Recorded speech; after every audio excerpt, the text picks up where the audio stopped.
Bonjour à tous et bienvenue dans Micro-Palabre, le micro-podcast de 3 potes qui aiment parler de cinéma. Moi c'est Cédric et je suis avec Léandre. Bonjour Cédric. Bonjour Léandre et Martin. Salut. Du coup, Micro-Palabre, une question, une discussion. À toi Martin. Alors moi ma question d'aujourd'hui c'est est-ce que vous pensez que le public veut encore de l'originalité au cinéma ? Oui. Je pensais bien que vous alliez me dire ça, mais la question... Nostalgie, tout ça. Non, la question est telle que on entend tout le monde dire que oui, on veut de l'originalité au cinéma, mais pourquoi les films originaux au cinéma ne fonctionnent pas et font des énormes bides, comme là depuis quelques années, c'est assez affolant. Tous les films un peu originaux qui ne sont pas issus de franchises, etc., font des énormes bides et des énormes fours. Je parle pas des films à petit budget, je parle pas des petits films de petits studios de prod, je te parle des One Battle After Another. C'est un film indé. Hein. Oui, mais c'est pas un film indé, mec. C'est DiCaprio, c'est Paul Thomas Anderson, c'est un énorme film, un énorme budget, un énorme marketing, mais c'est un film original qui vient pas d'une histoire et le film il bide. C'est pas Sirat à côté de l'amour ouf. Et en plus, Sirat a mieux marché que One Battle After Another, tu vois. Ah ouais. Je te parle pas des films à petit budget, hein. Je précise les films originaux et on peut même, si vous voulez, aller voir les gros films à gros budget originaux. Pourquoi ils ne marchent pas autant que des franchises ? Je pense aussi que l'être humain est profondément contradictoire et je pense qu'il y a de ça, ouais. Entre ce qu'il veut et ce qu'il dit et ce qu'il pense et ce qu'il fait, il y a des grosses différences. Et que du coup c'est bien beau de dire ça tout haut, mais quel film tu vas voir derrière ? Il y a un truc de zone de confort. Ouais, totalement, et je suis le premier à faire pareil. Hein, mais ouais. Quand t'en parles, tu te dis j'ai trop envie qu'il y ait des nouveaux trucs, que ça change un peu, puis au final, à choisir, tu préfères aller dans la zone où tu te dis non mais ça je sais de quoi ça va parler. Et tout, parce qu'on est manipulé par le système aussi, ouais, tu putain, vois. Fuck. non mais il y a le sujet des films aussi qui est propre à chacun, c'est-à-dire que aller vers les films abordent des sujets qui sont vastes et variés. Et du coup, tu vois, le dernier Biglow, ça parle politique, ça parle, parle tout ça. Un spectateur qui a envie d'originalité, mais qui n'est pas plus que ça attiré par ce monde-là les coulisses d'une attaque nucléaire, tout ça, juste il ne va pas y aller. Alors que ça reste un bon film, ou pas. Mais il y a ça aussi, c'est un manque de curiosité. Au-delà de... Ouais, mais c'est pas un manque de curiosité, c'est un manque d'attirance vers un domaine, parce que tu peux être profondément cultivé dans mille choses et non, mais curieux un dans manque plein de trucs. curiosité vers ce qui ne nous intéresse pas. Oui, mais oui. Il y a plein de gens qui vont... et ça, c'est les One cinéphiles. Battle After Another, ça parle c'est pas particulier. c'est particulier, tu vois, de quoi oui, ça parle. Mais il y a plein de gens, mais ça, c'est les cinéphiles. Hein. Il y a plein de gens qui vont au cinéma voir tout, même sur des trucs qui ne les intéressent pas, parce que si tu dis vas-y, je vais aller découvrir un truc sur ce sujet-là, ça ne m'intéresse pas et tout, mais parce que c'est original, ça change, ça parle de quelque chose que je n'ai pas vu 10 000 fois et tout, je m'inclus dedans.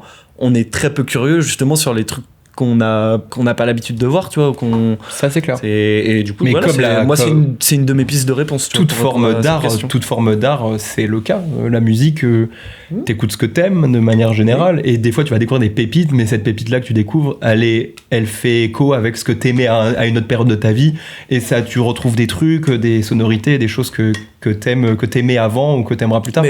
Mais je suis d'accord. Hein. Le cinéma, ça traite trop des sujets tellement différents que avoir un biopic sur Donald Trump, si t'en as rien à foutre de la politique ou de l'ascension d'un homme d'État ou quoi, c'est intéressant. Comme une, je sais pas moi, non, mais cette question, un film social autour d'une famille qui se détruit, tout ça, si t'es fou de blockbuster et de Marvel, ça t'intéresse pas. Par contre, tu devrais y aller et t'ouvrir, mais ça vaut pour toutes les formes d'art. C'est ouvre-toi.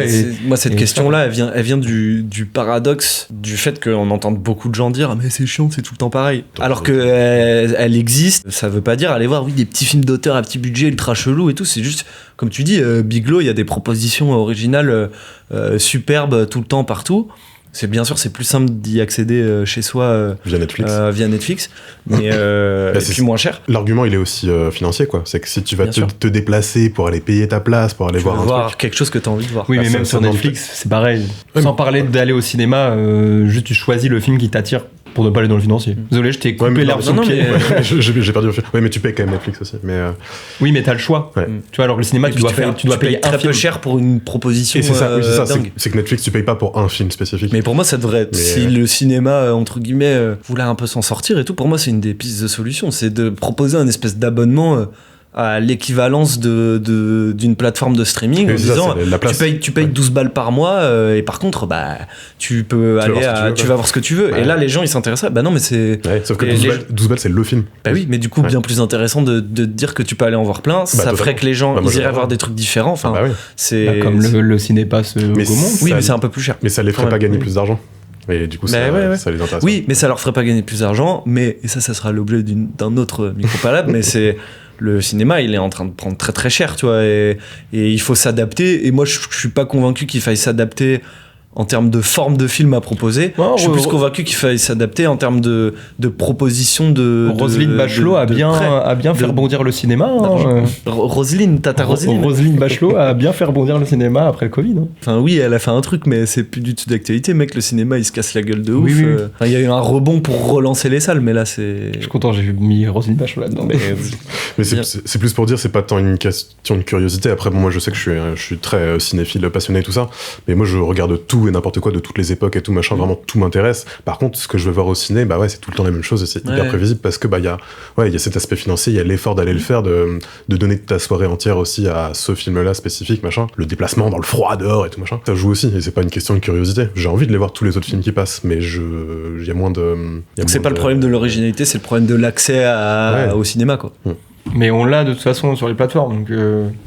Si on oublie le truc d'aller au cinéma, mais que c'est juste regarder un film, la curiosité, le fait de pas aller vers le générique. Dans ce que je regarde chez moi, je regarde tout et n'importe quoi, et c'est pas une question de. Mais pareil. Tu vois. Bien sûr. Après, c'est moi, je pense. Bien sûr, mais c'est pas le cas de tout le monde, quoi. Je pense que c'est juste une affaire de cinéphilie, quoi. C'est juste, je pense que la plupart des gens, grand public, vont vers des films qui sont bien marketés, qui sont bien marketés et qui les concernent. Et que tu deviens cinéphile un peu quand tu vas t'intéresser vers des choses où si le sujet ne te concerne pas, tu vas t'intéresser à l'image, au réalisateur, à l'acteur, à plein de choses. Or, quand t'es pas cinéphile, tu vas juste tout droit vers ça, j'ai trop envie de le voir, ça me parle, j'ai envie de le voir, tu vois. Aller dans l'originalité, c'est s'intéresser à autre chose que ce dont ça parle. Et donc à la cinéphilie de manière générale, donc l'image, la réalisation, tous ces trucs-là. Non, c'est pas ce dont ça parle. Et tout le monde qui va au cinéma, tous les gens qui vont au cinéma ne sont pas cinéphiles. Du coup, ils s'en foutent de savoir s'il y a une belle image, si c'est le 12e film de ce putain de réal ou quoi. Ils vont rien à branler, ils vont juste aller voir le film où ça doit leur parler. Donc oui, très marketé, mais même un sujet de société, un truc, ça ils y vont, quoi. Oui, mais même hors cinéphile, il y a plein de gens qui disent j'en ai marre, j'ai l'impression que je vais tout le temps voir la même chose, tu vois. Mais moi je les connais pas ces gens-là. Moi je les connais. Parce que aller voir pas du tout la même chose. Parce que c'est débile de dire ça vu qu'il y a plein de choses différentes. C'est la question, c'est que c'est pas débile, c'est juste si, de dire j'en ai marre d'aller voir les mêmes choses, c'est débile parce qu'il y a plein d'autres choses. Du coup c'est la question, c'est pour ça que j'ai dit que c'était un espèce de paradoxe ultra. Non, parce que dire j'en ai marre d'aller voir toujours la même chose dans un truc où il y a toujours la même chose, oui. Tu vois, genre presque je pourrais plus entendre ça quand on parle de Netflix. En mode j'en ai marre de toujours voir les mêmes choses sur ce putain de catalogue et tout. Oui, dans la grande majorité, tout va se ressembler un petit peu. Moi je suis d'accord qu'au cinéma, cinéma c'est pas le cas. Tu regardes une devanture de cinéma, t'as à boire et à manger, quoi. C'est complètement différent. Mais moi je suis d'accord avec ça. Non, mais c'est avant tout une question de marketing, quoi. C'est qu'est-ce qui a marqué ton cerveau, comment t'as été endoctriné à te dire ça c'est intéressant, on va voir, c'est intéressant, et le reste on entend même pas. Ouais, mais c'est dingue. Enfin, One Battle After Another, je trouve que c'est un putain d'exemple, mec. C'est DiCaprio, c'est un putain de réal. Le sujet est. Mais là, tu parles avec ta cinéphilie. Mais non, mais DiCaprio, mec, ça transcende. Mais DiCaprio, ça transcende les cinéphiles, mec. Mais oui, mais je suis d'accord. C'est pour ça que je trouve que c'est un bon exemple. C'est que DiCaprio, ce film, il aurait dû tout niquer, en fait. DiCaprio, dans ce personnage-là que tu vois dans la bande-annonce, il est pas attirant. Genre, il est attirant pour le cinéphile qui va le voir jouer dans un personnage un peu plus drôle ou des trucs comme ça. Mais sinon, mec, ça parle de genre de rédemption de guerre civile, d'anciens terroristes, je sais pas quoi. Le sujet, il est chelou. Du coup, je comprends que ça marche pas en vrai. Par contre, ça fait kiffer, ça fait border les plus gros cinéphiles.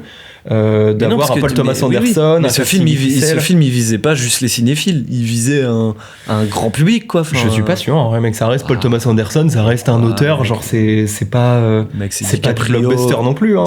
Énorme budget. Même dans le style, c'est pas du blockbuster. Encore une fois, énorme budget marketing aussi. Enfin, c'est parce que casting XL, mais je suis vraiment pas sûr que ce soit un film destiné à plaire au plus grand nombre. C'est justement un film d'auteur pour moi XXL, c'est tout. Et du coup, que les gens aillent voir plutôt, je sais pas, c'est pas du tout le même moment, mais que les gens aillent voir L'amour ouf, bah oui, normal, tu vois, plutôt que ce film-là. Et pourquoi normal ? Bah parce que les gens, ils sont tout de suite nourris à leur casting qu'ils voient tous les jours sur leurs écrans, puis c'est plus comédie romantique, donc c'est axé au plus grand public, c'est plus accessible, ça parle de la France dans laquelle on est, bah en France on va plus voir ça, bah normal. Que un film d'auteur qui dure 3 heures. Mais même aux États-Unis, il a pas marché. Sur un sujet que personne. Il a pas marché, ce film. Et parce que aussi, c'est un film qui polarise vachement l'audience. Oui, c'est sûr que politiquement, il est politique aussi, genre politique et tout ça. Du coup, bah ouais, il y a plein de gens. Forcément, une comédie romantique. Oui, mais ça pourrait être, c'est à la fois rédhibitoire, mais ça pourrait être aussi un putain de vecteur de buzz. Ça. Ils auraient pu le dire en mode le film qui va diviser l'Amérique, bah oui, parce qu'il y en a qui vont aller le voir, ils vont dire putain de gauchistes de merde, et puis il y en a d'autres qui vont dire viva la révolution. Ouais. Donc ça aurait pu jouer et créer un truc où tout le monde va le voir pour prendre position, tu vois. Mais pas avec une réal aussi fine et auteur que Paul Thomas Anderson. Mec, il est engagé, mec, le film. Je te parle scénaristiquement parlant. On dirait que tu dis il est trop bien réalisé pour que ça plaise au grand nombre. Déjà, oui. Mais ça veut dire dans le sens où, comme je disais, je pense que ça plaît aux cinéphiles parce que c'est pas assez dans ta face, tu vois, pour que ça plaise au grand nombre, c'est pas assez grossier. C'est ça qui plaît, mec. Si tu prends les blockbusters, si tu prends tout ça, c'est parce que tout est lissé, tout est donné sur un plateau. Oui, c'est pas assez lisse. C'est pas assez lisse, oui, j'avais pas le bon terme. Il est quand même dans ta face, le film, je trouve. Ouais, il est dans ta face, mais tu peux te faire chier aussi devant, hein, si t'es pas habitué à regarder des films où il y a du dialogue et tout ça. Il est pas non plus, mec. Il y a pas énormément de dialogue. Enfin, non, je vois difficilement comment. Il y a de l'action quasiment. Parce qu'il y a beaucoup de gens qui se sont fait chier devant ce film. Hein. Bah, comme tous les films, mais. Il y a beaucoup d'action dans le film. Enfin, il est quand même vachement bien rythmé et tout. Mais c'est parce que là, on prend l'exemple que tu donnais, Martin. Non, mais c'est parce que pour moi, il est.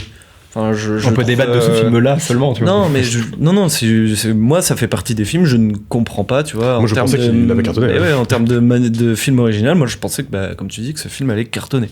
Et je comprends pas pourquoi. Mais en vrai, ta position de réponse, oui, je vois. C'est trop risqué, c'est pas assez lisse, ça met pas tout le monde d'accord. Mais du coup, ça pose la question sur qu'est-ce qu'il faut faire comme film originaux. Faut que ça plaise aux non-cinéphiles. Faut que ça fait mon grand public. Mais du coup, qu'est-ce que le grand public Et moi, je trouve qu'il est fait pour ça, ce film aussi. Non, il est pas fait pour le grand public, ce film, quand même. Non, ce que ça raconte, juste le pitch, mec, sur Sens Critique, tu le lis, il est illisible. Genre.